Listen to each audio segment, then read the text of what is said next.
kabar kalian? Selamat datang di channel kami. Jangan lupa subscribe dan komen dulu.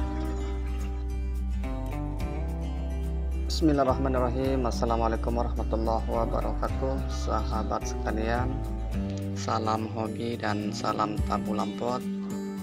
Kali ini kami akan bercerita tentang keluh kesah kita dalam memelihara tanaman kita, terutama tanaman dalam pot.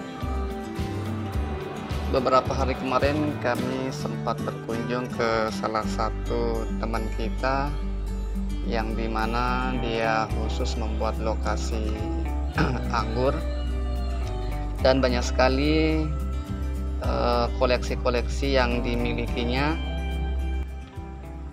dan itu pun ada yang di dalam pot maupun yang di grounding di tanah langsung. Namun saat kami datang ke sana, kami sangat miris sekali melihat keadaan yang ada di tempat teman kita ini. Tanaman yang dimilikinya banyak, terutama yang ditanam di dalam pot dengan berbagai koleksi yang dimilikinya. Namun sayang sekali pertumbuhannya masih sangat kurang sekali. Daun-daun yang ada semuanya rusak dan percabangan juga tidak tumbuh dengan signifikan. Nah, teman-teman sekalian,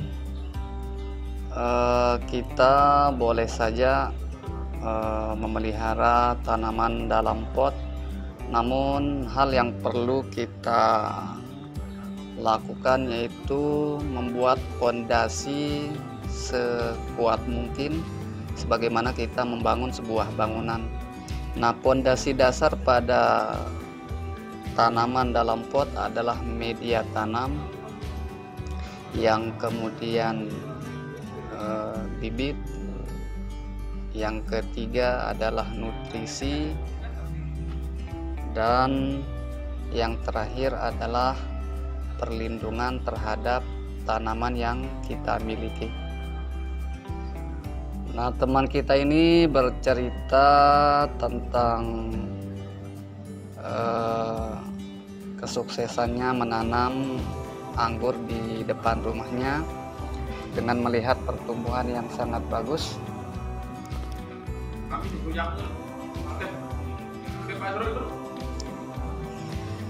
Dengan pertumbuhan yang cukup bagus di depan rumahnya, sehingga beliau berinisiatif untuk membangun sebuah taman anggur dengan pekarangan yang secukupnya. Nah, namun dia ingin berinovasi dengan melakukan penanaman di dalam pot dan mengumpulkan berbagai macam koleksi varian anggur yang sedang ngetren saat itu. Nah, sehingga terbentuklah taman anggur teman kita ini. Sahabat sekalian, kita awali perbincangan kita tentang media tanam. Nah, media tanam ini harus kita persiapkan sebaik mungkin, dan jika kita ingin hasil yang memuaskan, maka tahapan yang harus kita lalui yaitu melakukan fermentasi media tanam sekurang-kurangnya 1 bulan. Nah, ciri khas media tanam yang bagus sudah kita bahas di video-video yang kemarin. Ciri-cirinya apabila kita pegang dan kita rasakan, dia terasa lembut dan sejuk. Kemudian tidak ada hama pada media tanam tersebut. Kemudian ciri khas yang lain yang sangat menentukan adalah terdapat cacing-cacing yang hidup di sana. Nah, itu menandakan bahwa media yang kita fermentasi sudah berjalan dengan bagus. Apabila diiringi dengan pertumbuhan beberapa gulma atau rerumputan, nah itu artinya media yang kita fermentasi sudah siap untuk kita tanami dengan bibit yang sudah kita siapkan. Nah, kemudian tahapan berikutnya yaitu bibit. Nah, di sini teman-teman harus pintar menyeleksi bibit yang baik, yang bagus untuk ditanam. Nah, itu juga sudah kita bahas di video-video yang kemarin. Nah, terutama yang perlu teman-teman jaga yaitu kesehatan bibit yang kita tanam. Jangan sekali ada kutu-kutu yang ada pada batang, terutama pada batang indukan atau cabang utama. Nah, itu harus benar-benar bersih dari kutu, karena sedikit saja kutu yang menempel di sana itu akan menggerogoti semua cabang-cabang dan daun yang kita miliki. Nah, sehingga nanti sekeras dan sekuat apapun kita melakukan pemupukan, namun nutrisi yang diserap itu tidak tersalurkan dengan bagus karena diserap oleh kutu-kutu yang menempel pada batang-batang utama. Nah, sehingga percuma kita melakukan pemupukan. Nah, itu yang perlu kita hindari kawan-kawan sekalian. Di tahapan berikutnya tentang pemupukan. Nah, banyak sekali kami sudah membagikan video-video tentang nutrisi-nutrisi yang dapat kita bagikan, yang dapat kita berikan pada tanaman kita. Nah, kami senang sekali menggunakan pupuk organik cair karena di samping resikonya sedikit dan pertumbuhan atau penyerapan nutrisi yang terjadi itu berkesinambungan, sehingga walaupun sedikit yang penting rutin, itu sangat membantu untuk pertumbuhan tanaman-tanaman kita. Nah, kita juga tidak khawatir dengan pemberian yang berlebihan karena pupuk organik ini sedikit sekali risiko yang kita dapat apabila kita memberikannya berlebihan pada tanaman. Beda halnya kita memberikan pemupukan dengan pupuk kimia. Nah, itu sesuai dengan takaran yang dianjurkan oleh produsen-produsen atau pabrik-pabrik yang membuatnya.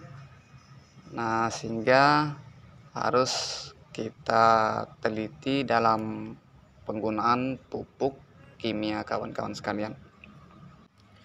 Ya, sahabat sekalian, keunggulan lain dari pupuk organik ini kita bisa racik sendiri dan tanpa mengeluarkan biaya yang mahal. Kita bisa saja memanfaatkan berbagai tanaman-tanaman yang ada di sekitar kita, terutama tanaman-tanaman yang dianggap kurang bermanfaat oleh masyarakat luar. Nah, itu bisa kita manfaatkan sebagai pupuk organik cair, dan itu biayanya sangat murah sekali, namun memberikan dampak yang sangat positif bagi tanaman kita. Nah, kaitannya dengan tabulan pot yang kita miliki, khusus untuk pemeliharaan tanaman dalam pot, kita dituntut untuk betul-betul insentif dalam perawatannya, baik penyiraman maupun pemberian nutrisi secara berkesinambungan. Nah, jika kita memiliki waktu-waktu yang sibuk, maka kita bisa memberikan pemupukan kapan saja, ya, yang penting nutrisi yang kita berikan pada tanaman kita rutin dan tidak menyepelekan seperti kita memelihara tanaman yang kita grounding langsung di dalam tanah. Nah, sahabat sekalian, hal yang pokok yang jarang kita lakukan juga yaitu menyeimbangkan antara media tanam dengan pertumbuhan daun atau nutrisi daun dan batang. Jadi tanaman buah dalam pot itu perlu kita imbangi dengan pemberian pupuk langsung pada media tanam dan penyemprotan nutrisi yang bisa diserap langsung melalui dedaunan-dedaunan yang ada pada tanaman kita. Nah, nutrisi ini harus berimbang sehingga ada yang diserap langsung oleh perakaran dan ada yang diserap juga oleh daun. Nah, dengan teknik ini maka pertumbuhan yang ada pada tabulam pot kita benar-benar seimbang dan bisa memperlihatkan pertumbuhan yang signifikan, yang bagus, sehingga tanaman kita betul-betul terpelihara dengan baik. Langkah selanjutnya kawan-kawan sekalian, jika kita sudah memiliki tanaman yang sudah kita tanam di dalam pot, maka pengontrolan pertumbuhan harus tetap kita pantau. Nah, dalam jangka waktu beberapa bulan, ya, jika pertumbuhan kurang maksimal atau terjadi stagnan, maka di situ langkah tepat harus kita lakukan, yaitu dengan melakukan pemangkasan ulang. Nah, jangan kita biarkan tanaman yang kita miliki itu pertumbuhannya tetap stagnan. Nah, kita harus membentuk tunas baru dengan meninggalkan beberapa mata but pada tanaman kita. Nah, namun jangan lupa kita juga harus memperbaiki sirkulasi media tanam dan pemberian nutrisi sehingga nanti hasilnya bisa memunculkan tunas-tunas baru yang aktif sehingga pertumbuhannya bisa normal kembali. Nah, kemudian tahapan berikutnya yaitu tentang perlindungan tanaman terhadap segala serangan penyakit dan hama.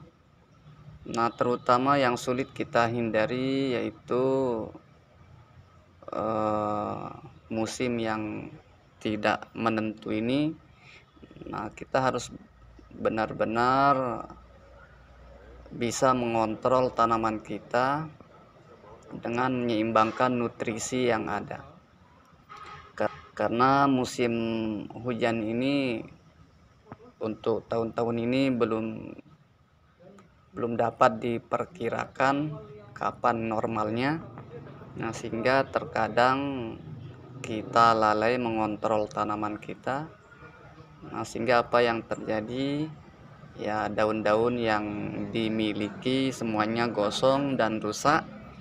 Kemudian apalagi tidak diimbangi dengan pemberian nutrisi secara rutin. Nah, itu dia beberapa hal yang kami bagikan pada teman-teman sekalian, terutama teman-teman yang hobi nandur di dalam pot. Maka keseriusan kita diuji di sini. Kita dituntut benar-benar kreatif untuk memberikan nutrisi, baik nutrisi pendamping maupun nutrisi harian, mingguan, dan bulanan. Itu saja kawan-kawan sekalian, mudah-mudahan apa yang kami bagikan ini bermanfaat. Jika video ini bagus menurut teman-teman, maka silahkan like dan share. Dan jika ada hal-hal yang belum jelas, teman-teman bisa tanyakan di kolom komentar. Kurang lebihnya kami mohon maaf. Billahi taufiq wal hidayah. Wassalamualaikum warahmatullahi wabarakatuh.